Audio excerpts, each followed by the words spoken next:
উম্মতের জন্য বলছে আল্লাহুম্মা গফির উম্মতি, আল্লাহুম্মা গফির উম্মতি। আয় আল্লাহ, আমার উম্মতকে তুমি মাফ করে দাও। তাইফের ময়দানে রক্তাক্ত হইছে, তাবুকের যুদ্ধে বান্দা মুবারক শহীদ করছে, মক্কার জমিনে কাফেরদের দ্বারা বিচলিত হইছে।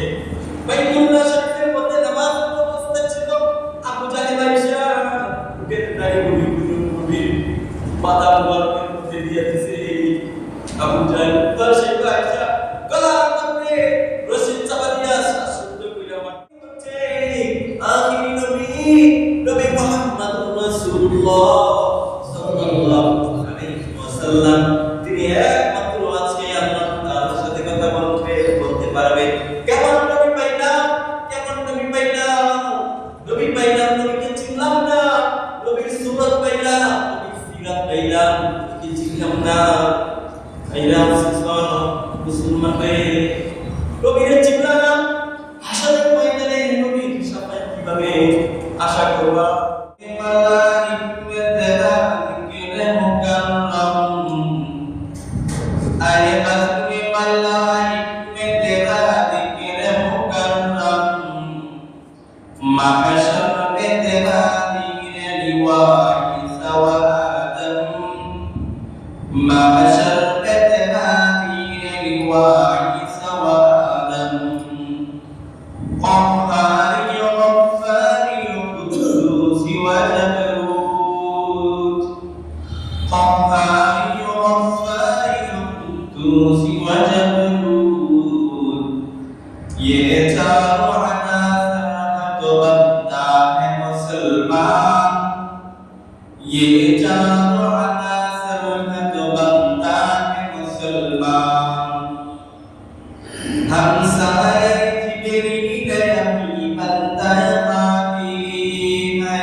محمد রাসূলুল্লাহ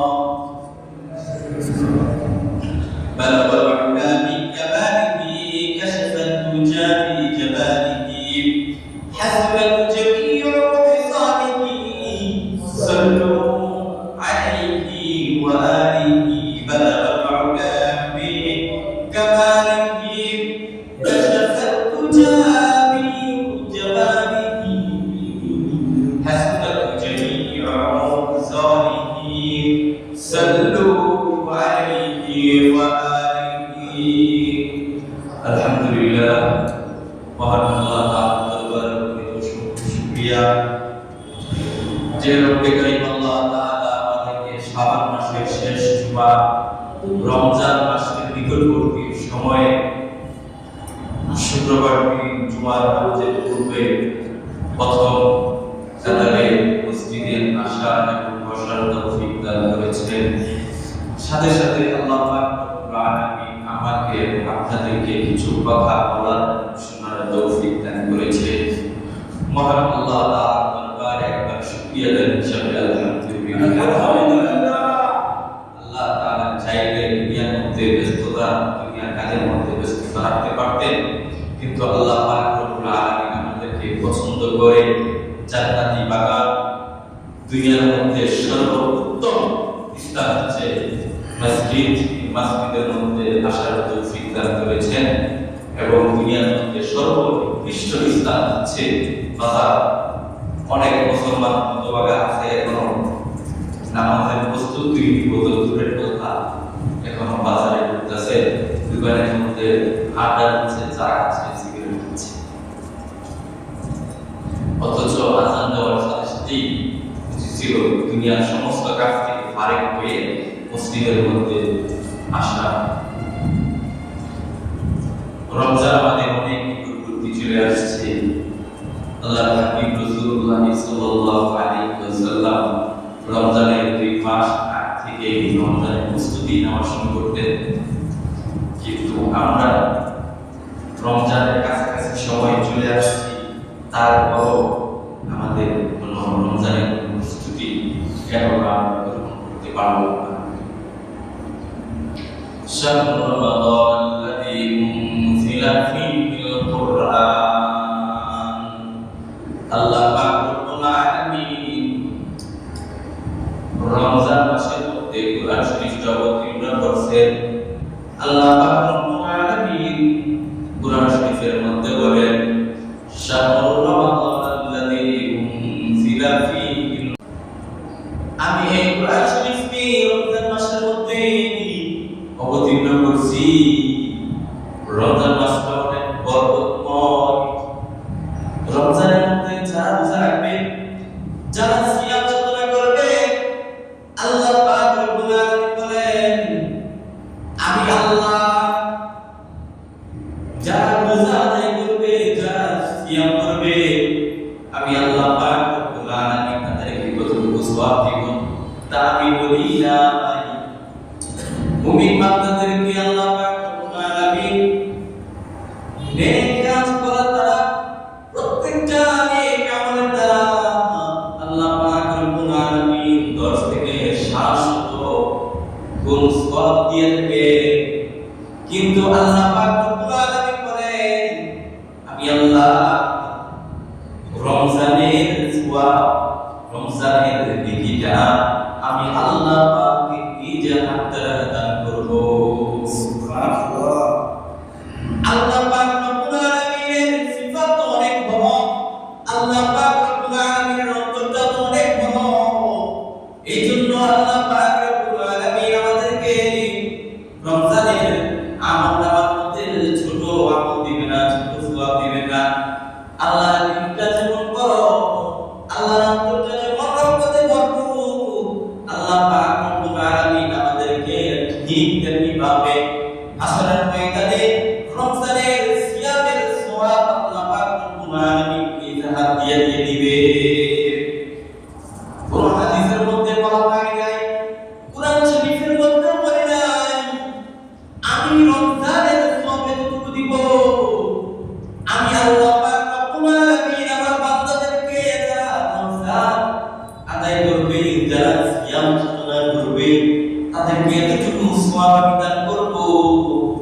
আল্লাহ পাক রব্বুল আলামিন কোথাও বলে নাই, এই জন্য আল্লাহ পাক রব্বুল আলামিন কোথাও বলে নাই যেন মুমিনরা আল্লাহ পাক রব্বুল আলামিনের রহমত, আল্লাহ পাক রব্বুল আলামিনের বরকতের দিকে লক্ষ্য করে আল্লাহ পাকের গুনাহের দিকে লক্ষ্য করে যেন তারা সিয়াম সাধনা করে।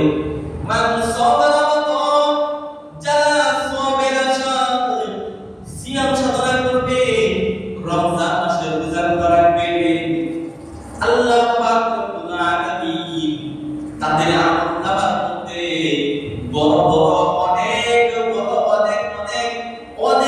নেকি তারা বর্ণন করে দিবে।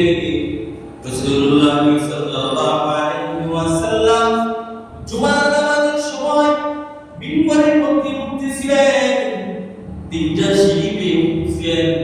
প্রথমটার মধ্যে বলে আমিন সুম্মা আমিন, দুই নম্বর সিঁড়ির মধ্যে উঠলেন, দুই নম্বর সিঁড়ির মধ্যে উঠে পড়লেন আমিন সুম্মা আমিন, তিন নম্বর সিঁড়ির মধ্যে উঠলেন, ওঠার পর বললেন আমিন সুম্মা আমিন। এরপর জুমার খুতবা দিলেন, জুমার খুতবা দেওয়ার পর জুমার নামাজ আদায় করলেন। জুমার নামাজ আদায় করার পর ফেরেশতারা সাহাবীগণ আল্লাহ রাসূলুল্লাহ সাল্লাল্লাহু আলাইহি ওয়াসাল্লামের কাছে জিজ্ঞাসা করলেন, ও সরকার, ও রাহমাতুল লিল আলামিন, মসজিদের মধ্যে প্রবেশ করলেন, নামাজের পূর্বে মিম্বরের মধ্যে অন্তর অবস্থান, আপনি কেন আমিন বললেন?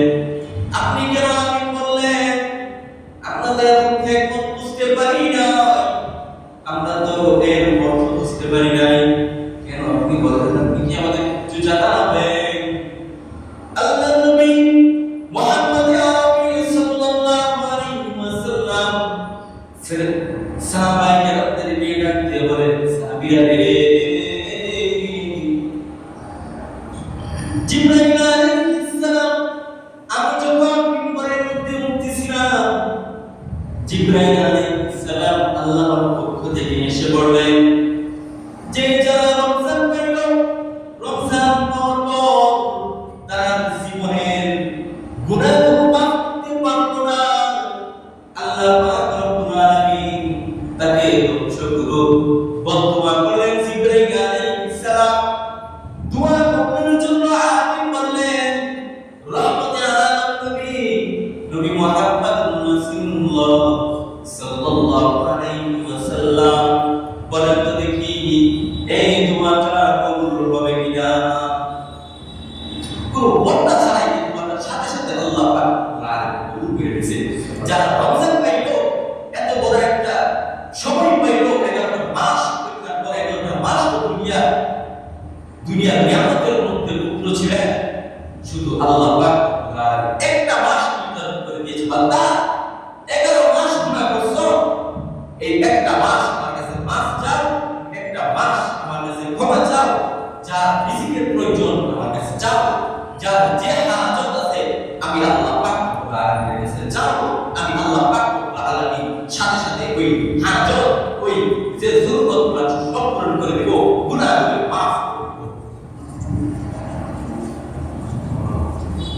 হযরত ঈসা আলাইহিস সালাম আল্লাহর রাসূল ছিলেন, কিন্তু তিনি এই একটা মাসের জন্য 33,000 বছর অপেক্ষা করছে। এই মাসটা কত বরকতময়, লাইলাতুল কদর কত বরকতময়। একটা মাসের জন্য আল্লাহর নবী ঈসা আলাইহিস সালাম 33,000 বছর অপেক্ষা করছে, কিন্তু আমরা কত সৌভাগ্যবান, আখির নবীর উম্মত হলা 11 মাস পর্যন্ত আমরা এই সিয়ামটা পাচ্ছি, রমজান পাচ্ছি, কিন্তু রমজানের হুকুমগুলো আমরা আদায় করতে পারি না, রমজানের আহকামগুলো আদায় করতে পারি না। রমজানের তো ঠিকই রাখি, কিন্তু মানুষের নামে বিপদ করতে একটু দ্বিধা করি না, একটু চিন্তা করি না।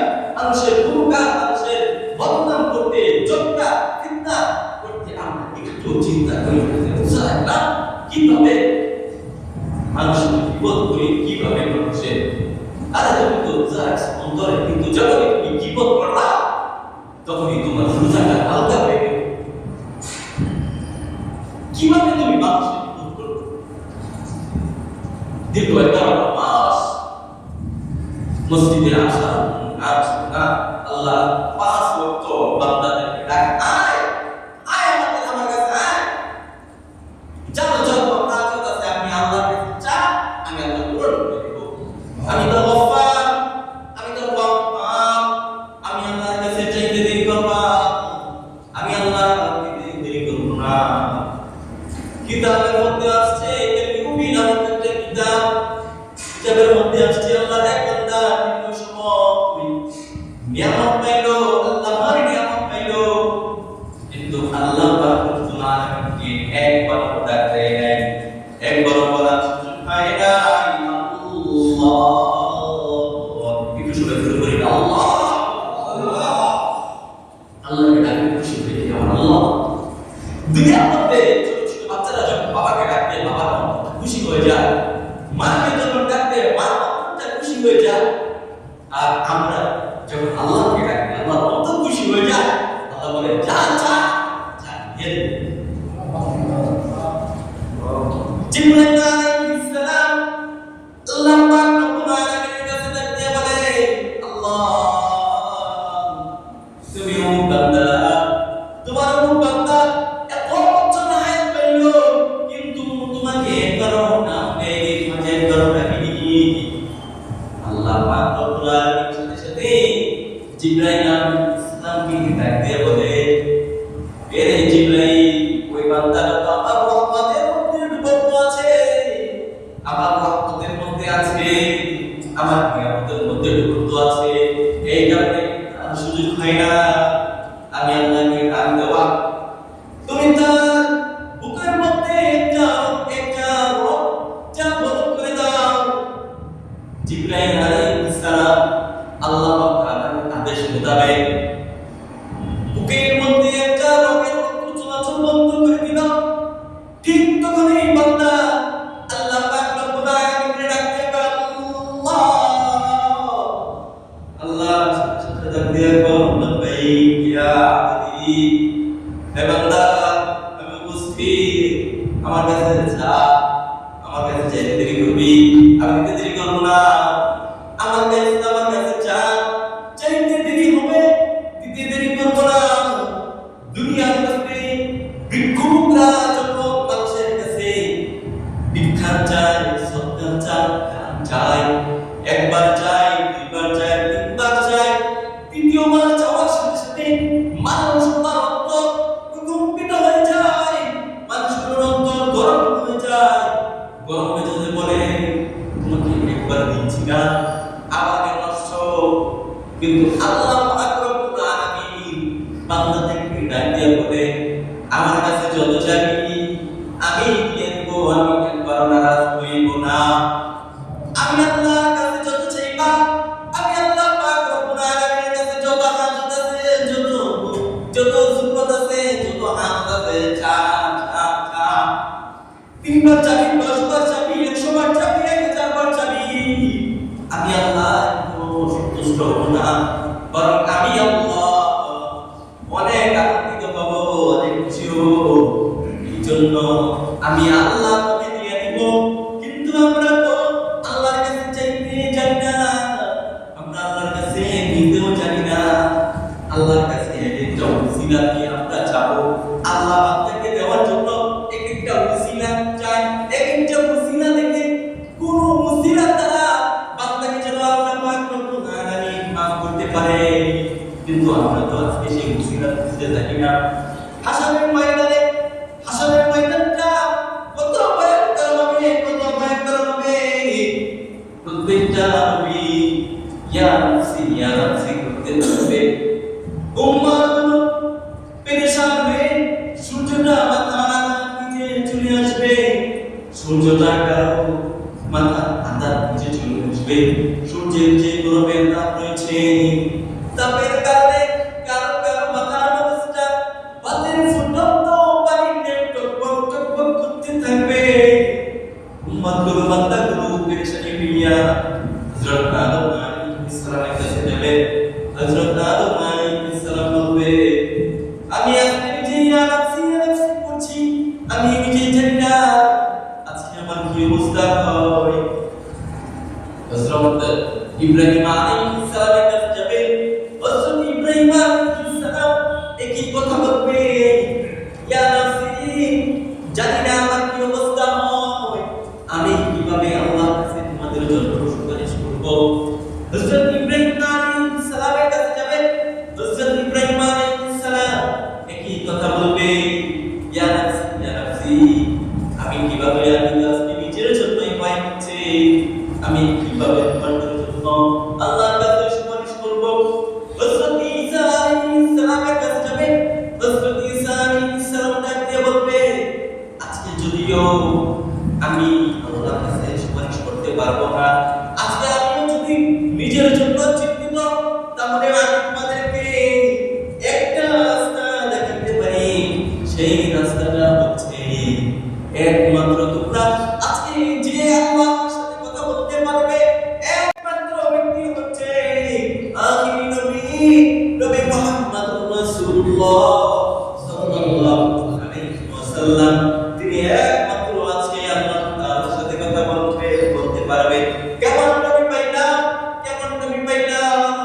নবী পাইলাম নবীকে চিনলাম না নবীর সুরত পাইলাম নবীর সিরাত পাইলাম কি চিনলাম না আইরাম সিসা মুসলমান নবীর চিনলাম হাসরের ময়দানে নবীর সামনে কিভাবে আশা করবা নবী তোমাদের জন্য দুনিয়াতেও কান্না করে গেছে দুনিয়াতে রক্ত শরীর নিয়ে শহীদ হয়ে গেছে তারপরও নবী উম্মতের জন্য দোয়া করে না উম্মতের জন্য বলছে আল্লাহুম্মা গফির উম্মতি আল্লাহুম্মা গফির উম্মতি আয় আল্লাহ আমার উম্মতকে তুমি মাফ করে দাও তাইফের ময়দানে রক্ত হইছে তাবুকের যুদ্ধে দাদা মুবারক শহীদ করছে মক্কার জমিনে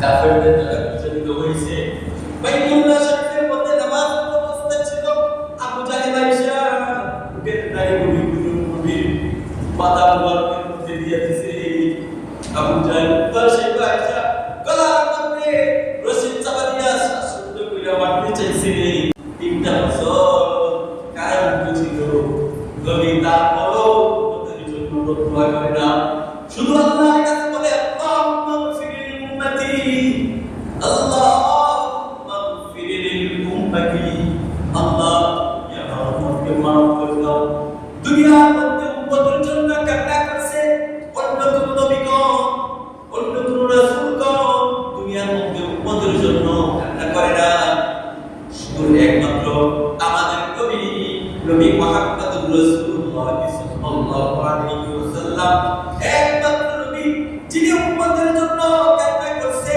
উম্মতের মাফ চাওয়ার জন্য কান্না করছে হাসরের ময়দানেও উম্মতের জন্য কান্না করবে মাকামে মাহমুদের মধ্যে সিজদারত অবস্থায় থেকে বলবে আয় আল্লাহ আপনি আমার উম্মতকে মাফ করে দেন আল্লাহ আপনি দুনিয়াতে থাকা অবস্থায় করেছিলেন ওয়ালাকাতুল খায়রুল লাকা মিনাল উলা আমি আল্লাহ আপনাকে অতি শীঘ্রই আপনার দুনিয়া থেকে পরবর্তী জগৎটা হবে আনন্দ এবং আমি আল্লাহ তাআলা অতি শীঘ্রই আমি জান্নাত করব আমি আপনি রাসূল খুশি হয়ে যাবেন আয় আল্লাহ আজকে কি সেই দিন আসে নাই আজকে কি আমাকে খুশি করার দিন আসে না আল্লাহ পাক রব্বুল আলামিন রাসূলুল্লাহ সাল্লাল্লাহু আলাইহি ওয়াসাল্লামকে বলবে আপনি জানান আজকে আপনি যা চাইবেন আমি আল্লাহ আপনাকে তাই দিয়ে দেব আপনাকে আজকে নারাজ করব না আজকে আপনাকে সন্তুষ্ট করব না একবার কি নবীর শানে নবীর মর্তবায় সাল্লাল্লাহু আলাইহি ওয়াসাল্লাম পাওয়া যাবে পূর্বে বলেছিলাম তিন ব্যক্তির উপর জিবরাইল আলাইহিস সালাম বলছেন এক নাম্বার ব্যক্তি হলো যে রমজান এলো রমজান হওয়ার পর পুরা মাফ করতে পারবো না সময় অনেক হয়ে গেছে তখন বুঝছেন দুই নাম্বার ব্যক্তি হচ্ছে যে আমি নবী মুহাম্মদ রাসূলুল্লাহ সাল্লাল্লাহু আলাইহি ওয়াসাল্লামের নাম শুনছে কিন্তু পাঠি নাই। সাল্লাল্লাহু আলাইহি ওয়াসাল্লাম বলে নাই, সাল্লাল্লাহু আলাইহি ওয়াসাল্লাম বাক্যটা খুব ছোট কিন্তু এর রহমত এর বরকত অনেক বড়। আরেকদিন যদি সুযোগ হয় তাহলে পরিপূর্ণ সাল্লাল্লাহু আলাইহি ওয়াসাল্লামের বরকত নিয়ে আলোচনা করব। 3 নাম্বার ব্যক্তি হচ্ছে পিতামাতার অবাধ্য সন্তান। পিতামাতাকে বৃদ্ধ পাইছে, পিতামাতার খেদমত করে নাই, মাতা পিতাকে এমন কষ্ট দিছে, মাতা পিতা চোখ দিয়া জর্জরায় রাগ করেছে। অথচ সাল্লাল্লাহু আলাইহি ওয়াসাল্লাম বলতেন, আমি আসলে নামাজের ফরজ নামাজের মধ্যে 2 রাকাত ফরজ শেষ করছি, দ্বিতীয় রাকাতে আমি সিজদার মধ্যে যাব, তখন যদি আমার মা ইয়া মুহাম্মদ বলে ডাকতো, হে মুহাম্মদ বলে ডাকতো, তাহলে আমি আমার মায়ের কাছে ছাড়া দিতাম, তাহলে মা বাবার মর্যাদা কত। আল্লাহর সাহাবী রাসূলুল্লাহ সাল্লাল্লাহু আলাইহি ওয়াসাল্লামের কাছে জিজ্ঞেস করলো, আমি সত্যি বেশি কাকে ভালোবাসবো? রাসূলুল্লাহ সাল্লাল্লাহু আলাইহি ওয়াসাল্লাম বলেন, মুকা তোমার মাতা। এরপর সাহাবী জিজ্ঞেস করলেন তারপর কে? অতঃপর রাসূলুল্লাহ সাল্লাল্লাহু আলাইহি ওয়াসাল্লাম বলেন, মুকা। অতঃপর আবার জিজ্ঞেস করলেন তারপর কে? সাহাবী রাসূলুল্লাহ সাল্লাল্লাহু আলাইহি ওয়াসাল্লাম বললেন, মুকা তোমার মাতা। বুঝে থাকতে বলো রাসূলুল্লাহ সাল্লাল্লাহু আলাইহি ওয়াসাল্লাম মায়ের কথা কয়বার বলছে? তিনবার মায়ের কথা বলছে। অতঃপর সাহাবী জিজ্ঞেস করলো, অতঃপর কাকে বেশি ভালোবাসতো? রাসূলুল্লাহ সাল্লাল্লাহু আলাইহি ওয়াসাল্লাম বললেন, আবুকা। অতঃপর চতুর্থ ব্যাপারে তোমার পিতাকে কি ভালোবাসবা? বর্তমানে আমাদের কপালে দেখা যায়, বর্তমানে আমাদের কাছে অনেকে আসে বলে, সন্তানের জন্য দোয়া করে, সন্তানের কথা শুনে না। আমি তো তাদেরকে বলতে চাই, সন্তান কিভাবে সন্তান বড় হয়ে গেছে, সন্তান পিতা মাতার খেদমত করে না, সন্তান কিভাবে তোমার হক আদায় করবে, সন্তান তোমার কিভাবে খেদমত করবে? ছোট থাকতে কিন্তু সন্তানের হক আদায় করো নাই, সন্তানের খেদমত করো নাই, সন্তানের মধ্যে তুমি অন্তরের মধ্যে বপন করো নাই, অন্তরের মধ্যে তো নাই। বীজ দুনিয়া করতে চাও, যা বপন করা হয় ওই বীজটা দেওয়া হয়, ওই বীজের গাছ হয়।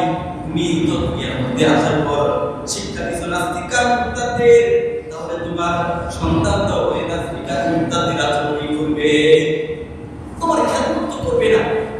এই জন্য আমরা সন্তানের হক আদায় করতে পারি, দোষ করতে হবে না, সন্তানে আমাদের হক আদায় করবে। সন্তানের মধ্যে শুরুতেই এই নবীর বীজটা আমরা রোপণ করে দিব, যাতে বলা হলে ডাক্তার হোক, ইঞ্জিনিয়ার হোক, বিজ্ঞান হোক, কেউ ডাক্তার হতে চায় আমাদের বাধা নাই, কেউ ইঞ্জিনিয়ার হতে চায় আমাদের বাধা নাই, তবে আমাদের বাধা হচ্ছে সর্বপ্রথম তার মধ্যে একটি শিক্ষা করাটা। এই জন্য রাসূলুল্লাহ সাল্লাল্লাহু আলাইহি ওয়াসাল্লাম বলে, প্রত্যেকটা মুসলমানের ফরজ দিন শিক্ষা করা। এই জন্য দিন শিক্ষা করে একবার ডাক্তার বানান, একবার ইঞ্জিনিয়ার বানান, একবার বিজ্ঞান বানান। আমাদের ডাক্তারের প্রয়োজন আছে, আমাদের ইঞ্জিনিয়ারের প্রয়োজন আছে, আমাদের বিজ্ঞানের প্রয়োজন আছে। আমাদের ডাক্তার যদি প্রয়োজন না হয়, আমরা সুস্থ হয়ে কাজ করব। ইঞ্জিনিয়ার যদি প্রয়োজন না হয়, তাহলে দেশের মধ্যে কত শত শত প্রকল্প হচ্ছে, বাইরে থেকে ইঞ্জিনিয়ার নিয়ে আসছে কেন? আমাদের সন্তানরা কি হয়েছে? আমাদের সন্তানরা তো আমরা নাকি, আমাদের সন্তানকে স্কুলের মধ্যে শেখানো হয় পদ্মা সেতু কয়টা ব্রিজ, কয়টা পিলার কে তৈরি করছে, এগুলো শেখানো হয়। কিভাবে তৈরি করতে হবে সেগুলো শেখানো হয় না। মানুষ অন্তরের থেকে সেগুলো শেখানো হয়, আর আপনার দ্বারাই দাদা এখানে এগুলো হচ্ছে বর্তমান শিক্ষা। টাকা দীর্ঘ করবো না, যে কথা বললাম আল্লাহ পাক আমাকে পরবর্তীতে আপনাদেরকে আপনারা তৌফিক দান করুন। রমজান মাস সামনে আসছে, হয়তো প্রতিদিনই কত পূজা হতে পারে, আমরা রোজার পরিপূর্ণ হক আদায় করবো, রোজা রাখবো, কিন্তু জিনা করবো না, ব্যভিচার করবো না, গীবত করবো না। জিনা আসার ময়দানে রমজান শাহরুমা দরজার উনজিলা ফিল কুরআন, রমজান মাস কোরআন শরীফ অবতীর্ণ হয়েছে, রমজান আল্লাহ তাআলার কাছে সুপারিশ করবে, কোরআন শরীফ আল্লাহ তাআলার কাছে সুপারিশ করবে। রমজান আল্লাহ তাআলার কাছে সুপারিশ করবে, কোরআন শরীফ আল্লাহ তাআলার কাছে সুপারিশ করবে। এজন্য আমরা রমজান পাইলাম, কোরআন শরীফের তেলাওয়াত করিয়ে দিব। অনেকে কোরআন শরীফ পড়তে জানে না, বিভিন্ন মসজিদে আমরা যাদের মসজিদ কাছে আছে, বাসার কাছে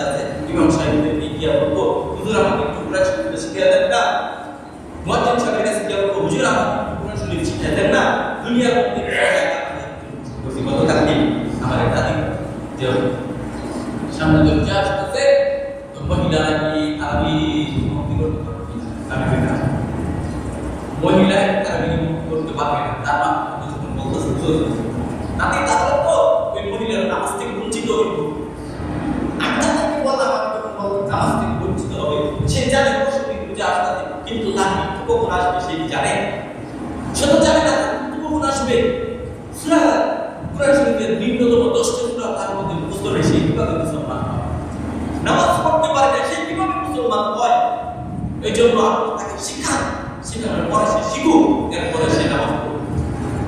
আমরা যত বুঝি একটা গান শুনতে সাথে সাথে মুখস্থ হয়ে যায়, কিন্তু কোরআন শরীফটা পড়তে জানি না।